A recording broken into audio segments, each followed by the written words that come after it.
18h30 sur Al-Oula, bienvenue dans cette première édition complète de la soirée. Voici ses principaux titres. Le Royaume se félicite de l'adoption par le Conseil de sécurité de l'ONU de la résolution 2654 relative à la question du Sahara marocain. La première réaction de l'ambassadeur représentant permanent du Maroc auprès de l'ONU depuis New York dans ce journal.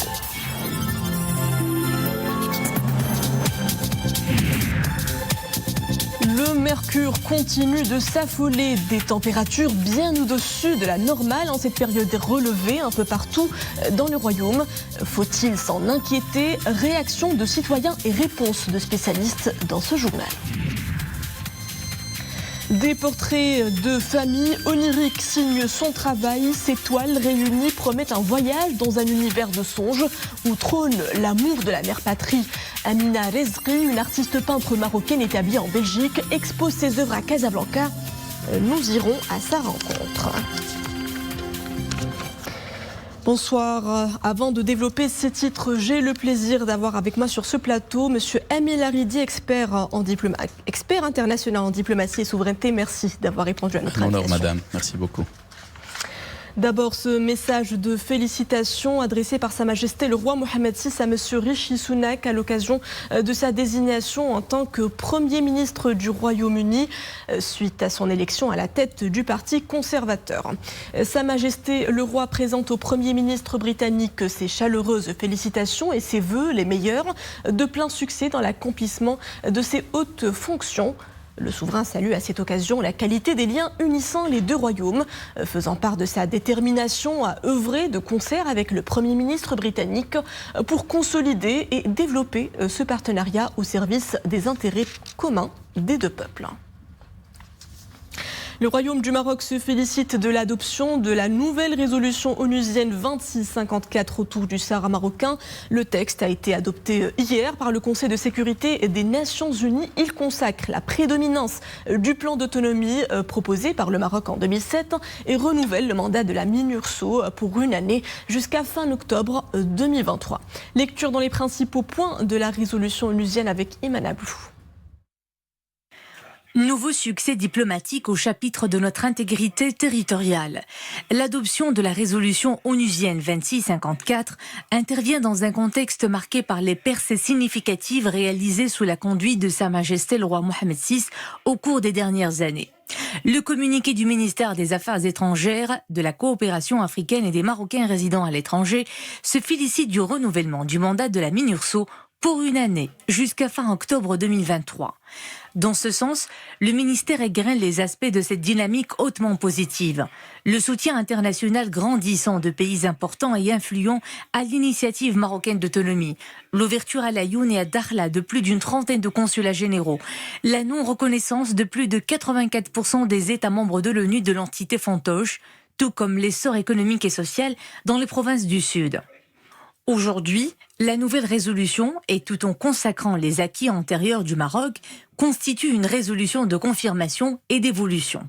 D'abord, une confirmation du cadre du processus politique, puisque le Conseil de sécurité considère que le format des tables rondes est le seul cadre de discussion en vue de parvenir à une solution définitive aux différends régionaux sur le Sahara marocain. La résolution mandate également l'envoyé personnel du secrétaire général de l'ONU de faciliter le processus politique en bâtissant sur les cadres instaurés par l'ancien envoyé personnel, à savoir les deux tables rondes tenues à Genève respectivement en décembre 2018 et en mars 2019. Il s'agit ensuite d'une confirmation des acteurs du processus politique qui assument une responsabilité juridique, politique et morale dans la recherche de la solution, poursuit le communiqué. La résolution appelle de nouveau le Maroc, l'Algérie, la Mauritanie et le Polisario à rester engagés dans ce processus sur toute cette durée, dans un esprit de réalisme et de compromis, en vue de le faire aboutir. La même source relève que la résolution cite systématiquement l'Algérie à chaque fois qu'il y est fait référence au Maroc. Il s'agit enfin d'une confirmation de la finalité du processus politique, puisque la résolution réitère que la solution politique devrait être réaliste, pragmatique, durable et basée sur le compromis, ce qui ne peut être que l'initiative marocaine d'autonomie, dont la prééminence a été de nouveau confirmée par le Conseil de sécurité. Et tout en étant une résolution de confirmation, le texte adopté consacre des évolutions importantes, au moins à 2 niveaux. Celui du recensement et de l'enregistrement des populations des camps de Tindouf d'une part, et celui du respect du mandat de la MINURSO dans la surveillance du cessez-le-feu de l'autre. Le Conseil de sécurité demande à nouveau instamment à l'Algérie que les populations des camps de Tindouf soient dûment enregistrées, en soulignant qu'il importe que toutes les mesures nécessaires soient prises à cette fin.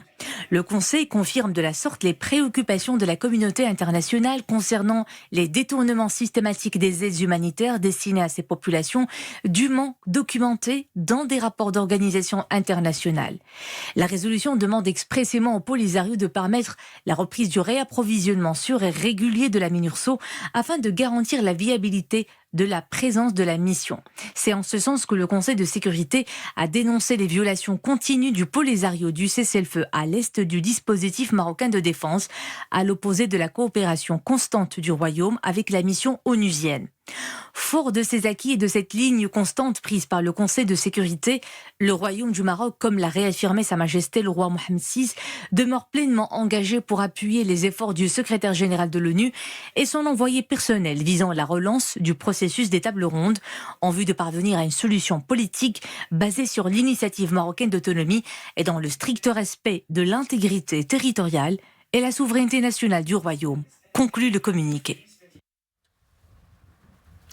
Un texte onusien qui consacre donc la prééminence de la crédibilité et le sérieux de l'initiative marocaine d'autonomie. Ce sont les propos de l'ambassadeur représentant en permanent du Maroc auprès de l'ONU. Omar Hilal a tenu une conférence de presse suite à l'adoption de la nouvelle résolution onusienne. Nous l'écoutons. La 2654 consacre de manière irréversible, à l'instar des résolutions du Conseil depuis 2007, la prééminence, la crédibilité et le sérieux de l'initiative d'autonomie marocaine en tant que seule et unique solution à ce défi régional dans le cadre de la souveraineté et de l'intégrité du Royaume. En ce faisant, le Conseil de sécurité a conforté le soutien massif de la communauté internationale en faveur de l'initiative d'autonomie marocaine. Notre invité plateau Amine Laridi nous livre son analyse du contenu de la présente résolution onusienne. Bonsoir, vous êtes expert international en diplomatie et souveraineté. Nous sommes encore une fois devant un texte qui soutient clairement le cadre du processus politique. La résolution 2654 consacre la prééminence du plan d'autonomie marocain et conforte les percées diplomatiques majeures du Royaume. Et le Maroc s'en félicite, Laridi. Prééminence, sérieux, crédibilité, c'est ce qui a été mentionné dans le texte justement de la résolution, c'est ce que vient de mentionner Hilal, ambassadeur, représentant permanent du Royaume du Maroc à l'ONU. Absolument, aujourd'hui est un jour de fête, il faut s'en féliciter, c'est un jour de victoire, c'est aussi un jour de valorisation des acquis de la diplomatie marocaine. Aujourd'hui, c'est la communauté internationale et c'est les membres du Conseil de sécurité qui clairement soutiennent justement l'initiative marocaine, le plan marocain, la solution avec un grand L et un grand S.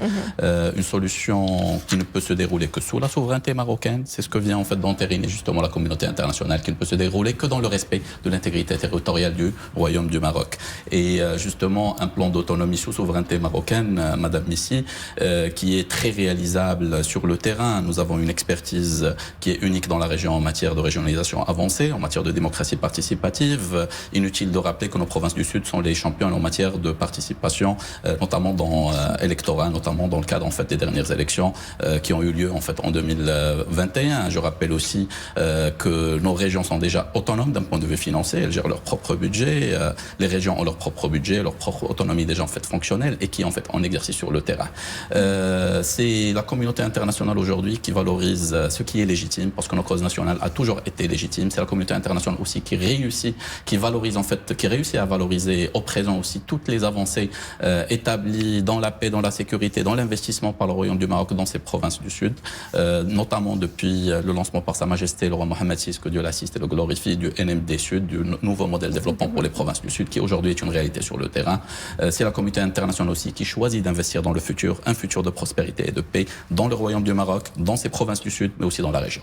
Et l'ONU consacre également l'efficacité des tables rondes sous son égide comme seul cadre pour le processus politique. Devrait-on s'attendre à d'éventuels prochains rendez-vous entre les différentes parties prenantes? Écoutez, c'est un impératif, je pense. En fait, il y a eu une réaffirmation du Royaume du Maroc, Sa Majesté le roi Mohammed VI, notre souverain, qui l'avait dit clairement, qui avait réaffirmé le soutien du Royaume du Maroc à l'envoyé spécial, à l'envoyé personnel de monsieur le secrétaire général de l'ONU, monsieur Guterres, qui est monsieur de Mistura.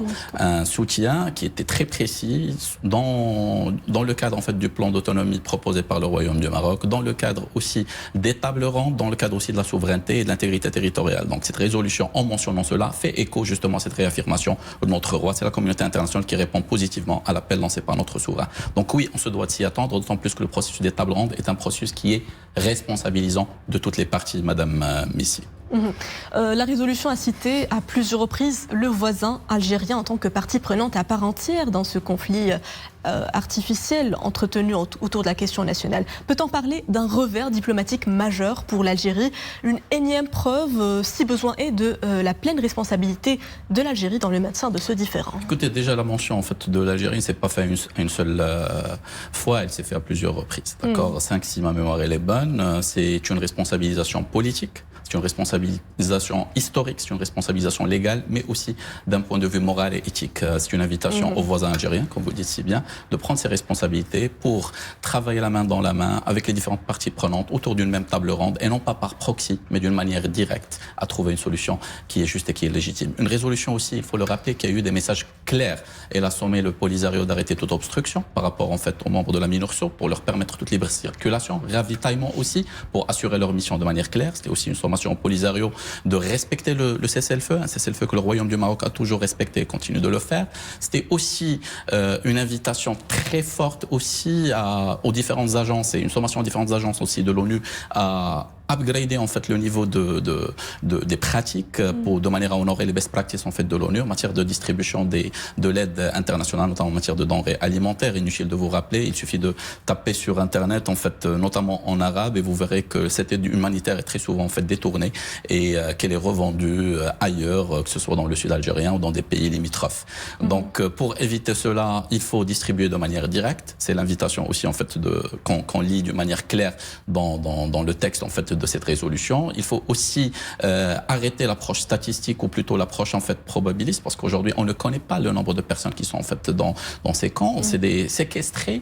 Ils n'ont pas le droit de sortir en fait de ces camps, sauf en fait ceux qui sont très proches du régime, qui sont utilisés pour justement pour un bras de fer avec la communauté internationale, mais aussi pour avoir un maximum d'aide qui est détournée et qui ne contribue qu'à enrichir une certaine minorité parce qu'elle ne mérite pas d'être nommée comme une élite. Donc c'est aussi une invitation à faire un recensement en fait de ces séquestrés, de connaître leur origine. Je rappelle les derniers rapports d'organismes internationaux qui disaient clairement que c'est soupçonné que la majorité des membres en fait ou des séquestrés dans ces camps ne sont pas d'origine en fait du sud du Maroc, qui sont issus de pays en fait du Maghreb, sans les nommer, ou de pays du Sahel, ou aussi d'Afrique subsaharienne. Donc c'est la communauté internationale qui soutient la légitimité, et notre cause a toujours été juste légitime. C'est la communauté internationale qui soutient le Maroc, qui soutient la souveraineté nationale, l'intégrité territoriale nationale, et qui soutient aussi le rôle que joue le Royaume du Maroc en tant que locomotive de paix et de prospérité dans la région.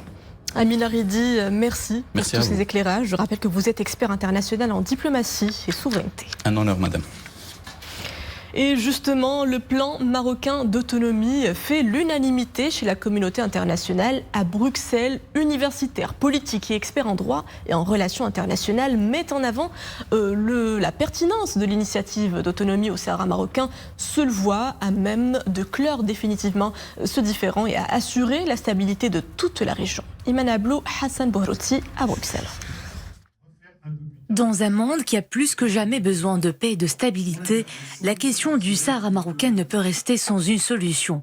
Pour les experts ici présents à ce colloque, le plan d'autonomie proposé par le Maroc est à même de mettre un terme à ce conflit et apporter un espoir d'un avenir meilleur pour la population et la région. Comme tout humaniste, je ne peux que plaider pour arriver à une solution de paix dans cette région du monde. Et puisque nous avons une proposition sérieuse, crédible sur la table proposée par le Maroc, il était important que la Belgique la soutienne aussi.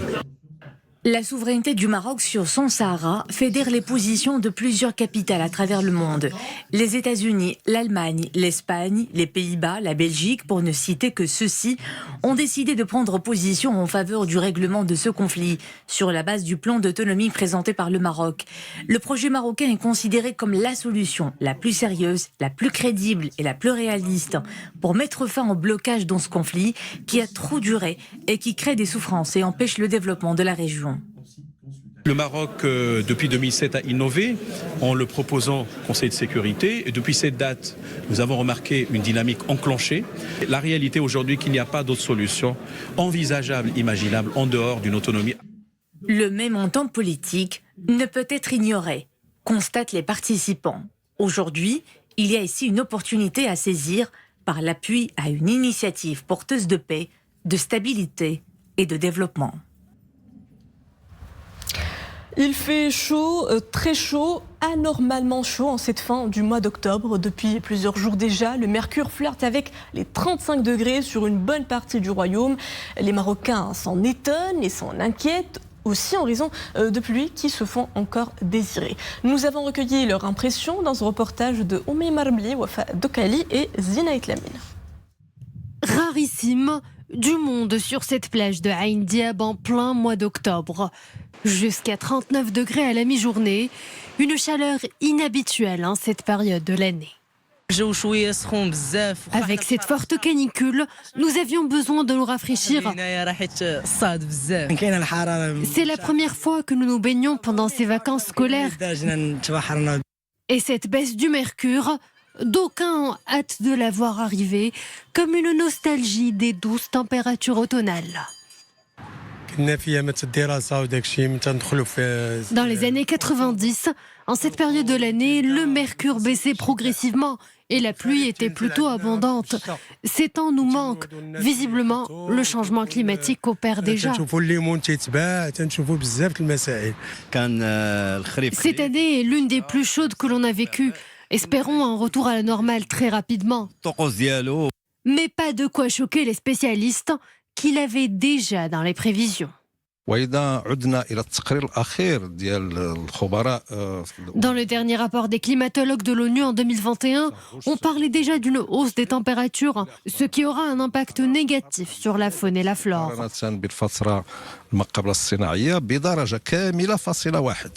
À la veille de la COP27, l'agence onusienne met en garde contre les conséquences de cette hausse des températures.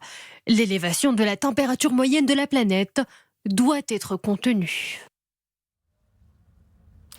Elle s'appelle Amina Rezqi, c'est en Belgique, à Bruxelles, qu'elle élit domicile. Cette Marocaine du monde, originaire de Tanger, exprime son amour et surtout son attachement à sa mère patrie au travers de son art. Pour donner du relief à ses toiles, l'artiste fait sans cesse des allers-retours entre Tanger et Bruxelles. Elle expose actuellement à la Loft Art Gallery de la métropole, essentiellement des portraits de familles qui semblent surgir d'un vrai pays des songes. Mostafa Ouda, Driss Badou et Dominique Orlando. Elle a très longtemps pensé ne pas être tout à fait capable de s'exprimer avec des mots. C'est cela, de façon sourde, qui peut expliquer sa très grande boulimie de travail. Pas un seul jour sans que Madame Rezqi ne se consacre à sa passion pour le dessin et la peinture. Cette série-là, j'ai travaillé sur beaucoup à partir de photos, parce que moi, ce qui m'intéressait, c'était de voir, quand je vois cette photo, je vois ces personnes qui sont inertes, qui sont là pour un temps de pause, comme si il y avait rien qui était autour d'eux, alors que vraiment à l'intérieur, il y a une existence, il y a une vie. Donc c'est cette existence-là et c'est cette vie-là que j'essaye de faire ressortir. Je ne sais pas si j'y arrive, mais que j'essaye de montrer que j'essaye de raconter dans ma peinture. Il se dégage de l'ensemble de ces portraits de famille comme une forme de bienveillance. Peut-être est-ce aussi dû à l'aspect onirique qui enveloppe toutes ces toiles. Mais quel est donc ce pays des songes où gravite tout ce petit monde ? L'explication que je vous donnerai, c'est que c'est mon côté marocain, de raconter des histoires, la poésie. Voilà, c'est ça qui. En fait, moi, je pense que c'est ça. J'ai la technicité et le travail, la peinture européenne, belge, un peu de surréalisme, un peu d'expressionnisme et tout, mais en même temps, j'ai la poésie marocaine. Pendant plus de 15 années, Madame Reski s'est contentée de peindre dans sa tête, trop occupée à donner à ses 8 enfants une éducation et toute l'attention maternelle nécessaire. Aujourd'hui, ils sont grands, tout comme elle-même, au tout sommet de son art. Et nous arrivons à la fin de cette édition. Merci à vous de l'avoir suivi. À 20h30, le retour de l'information avec le journal Aïssia. Ce sera en compagnie de Mohamed Ali Dalabidi. Très belle soirée à tous sur Al-Oula.